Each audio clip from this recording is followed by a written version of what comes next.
கர்நாடக முதல்வர் சித்தராமையாவிற்கு தலைக்கு மேல் தொங்கும் கத்தியாக மாறியிருக்கிறது அவர் மீது எழுந்திருக்கும் முடா ஊழல் குற்றச்சாட்டு. முதலமைச்சரிடம் விசாரணை நடத்த ஆளுநர் அனுமதி அளித்ததற்கு எதிராக கர்நாடக முதல்வர் சித்தராமையா தொடர்ந்த வழக்கை அம்மாநில உயர்நீதிமன்றம் தள்ளுபடி செய்திருக்கிறது. இதனால் சித்தராமையா பதவி விலக வேண்டும் என்று எதிர்க்கட்சிகள் போர்க்கொடி தூக்கி இருக்கின்றன. அழுத்தத்திற்கு அடிபணிந்து சித்தராமையா பதவி விலகினால் அடுத்த முதலமைச்சர் யார் என்கிற கேள்வி எழுந்துள்ளது. இந்த கேள்விக்கு பதிலளிக்கும் பட்டியலில் முதலிடத்தில் இருக்கிறார் ஒரு அமைச்சர். அவர்தான் சதீஷ் ஜர்கிஹோலி. 1962 ஜூன் 1 அன்று கர்நாடகாவில் ஒரு விவசாய குடும்பத்தில் பிறந்தவர் சதீஷ் ஜர்கிஹோலி. மைசூரில் பெல்காம் மாவட்டத்தில் இருக்கும் கோகக் தான் அவரது சொந்த ஊர். இளமையில் தன் 5 சகோதரர்களோடு சேர்ந்து கரும்பு விவசாயம் செய்து வந்த சதீஷ் கர்நாடகாவின் முக்கிய மாநில கட்சியாக இருக்கும் முன்னாள் பிரதமர் HD தேவகவுடா தொடங்கிய மதச்சார்பற்ற ஜனதாதளம் கட்சியில் இருந்துதான் தனது அரசியல் வாழ்க்கையை தொடங்கினார். அப்போது காங்கிரஸ் மதச்சார்பற்ற ஜனதாதளம் கூட்டணியில் துணை முதல்வராக இருந்த சித்தராமையாவின் தீவிர ஆதரவாளராக அறியப்பட்டிருந்தார். ஆனால் கர்நாடகாவில் பாஜக வளர்ச்சிக்கு HD தேவகவுடா வழிவகுக்கிறார் என குற்றஞ்சாட்டி மதச்சார்பற்ற ஜனதா தளத்தில் இருந்து பிரிந்து 2006 காங்கிரஸில் இணைந்தார் சித்தராமையா. அந்த நேரத்தில் அவருடனேயே துணை சென்று காங்கிரஸில் சேர்ந்தார் சதீஷ் ஜர்கிஹோலி. அன்று தொடங்கி இன்று வரை காங்கிரஸில் அவருக்கு ஏறுமுகமாகத்தான் இருந்து வருகிறது.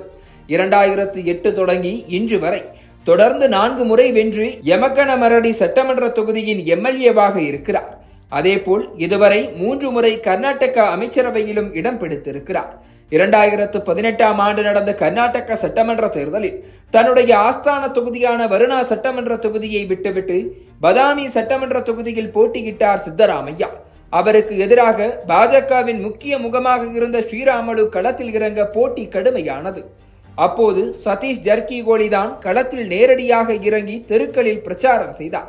அவரின் அயராத உதவியினால் 1600 வாக்குகள் வித்தியாசத்தில் ஸ்ரீராமுலுவை தோற்கடித்தார் சித்தராமையா. மாநிலத்தின் மற்ற தலைவர்களைப் போல அல்லாமல் எளிமையின் உருவமாக இருப்பதாலேயே தனக்கென ஒரு ஆதரவாளர் வட்டத்தை உருவாக்கி வைத்திருக்கிறார் சதீஷ் ஜர்கிஹோலி. அது மட்டுமல்லாமல் மூட நம்பிக்கைகளுக்கு எதிராக போராடுவதே தன் வாழ்க்கையின் முதல் பணியாகவும் மேற்கொண்டு வருகிறார். பல அரசியல்வாதிகள் இன்றும் நல்ல நேரம் பார்த்துதான் வேட்புமனுவை தாக்கல் செய்து வருகின்றனர். ஆனால் ராகு காலத்தில் வேட்புமனுவை தாக்கல் செய்வதை ஒரு வழக்கமாகவே மாற்றியிருக்கிறார் சதீஷ் ஜர்கிஹோலி. அதே போல ஒவ்வொரு ஆண்டும் சட்ட மாமேதை அம்பேத்கர் நினைவு நாளன்று இரவு முழுவதும் சுடுகாட்டில் தங்கி மூட நம்பிக்கைகளுக்கு எதிரான போராட்டத்தை முன்னெடுத்து கவனத்தை ஈர்த்து வருகிறார். இந்த கவனத்தை எல்லாம் வைத்து அரசியலில் தனது ஜர்கிஹோலி குடும்பத்தையும் ஆதிக்கமிக்கதாக மாற்றியிருக்கிறார் சதீஷ் ஜர்கிஹோலி. மாநிலத்தின் பொதுப்பணித்துறை அமைச்சராக அரசியலில் ஒரு ரவுண்டு வரும் அதே நேரத்தில் சதீஷின் சகோதரர்கள் ரமேஷ் ஜர்கிஹோலி கோகக் சட்டமன்ற தொகுதியின் MLAவாகவும் பாலச்சந்திரா ஜர்கிஹோலி அரபாவி தொகுதியின் MLAவாகவும் இருக்கின்றனர். அதே போல சதீஷ் ஜர்கிஹோலியின் மகள் பிரியங்கா நடந்து முடிந்த மக்களவை தேர்தலில் சிக்கோடி தொகுதியில் காங்கிரஸ் சார்பாக போட்டியிட்டு வென்று இருக்கிறார். இப்படி குடும்பமே அரசியலில் கொடிகட்டி பறக்கிறது. இதனால் சித்தராமையா தன் முதல்வர் பதவியில் இருந்து விலகினார். தீவிர ஆதரவாளரான சதீஷை அந்த இடத்தில் அமர்த்துவாரா என்ற கேள்வியும் எழுந்திருக்கிறது. பட்டியலின மக்களுக்கு ஆதரவான நடவடிக்கைகளை அடுத்தடுத்து எடுத்து வரும் காங்கிரசும் கர்நாடகாவில் பட்டியலின முகமாக இருக்கும் சதீஷை முதல்வராக்க ஆர்வம் காட்டுவதாக கூறப்படுகிறது. சதீஷ் ஜர்கிஹோலி 2028 தான் முதலமைச்சர் பதவியை கேட்பேன் என ஏற்கனவே கூறியிருந்தாலும் அதற்கு முன்பே அவருக்கான காலம் கனிந்து வருவதாக கூறுகின்றனர் அரசியல் விமர்சகர்கள்.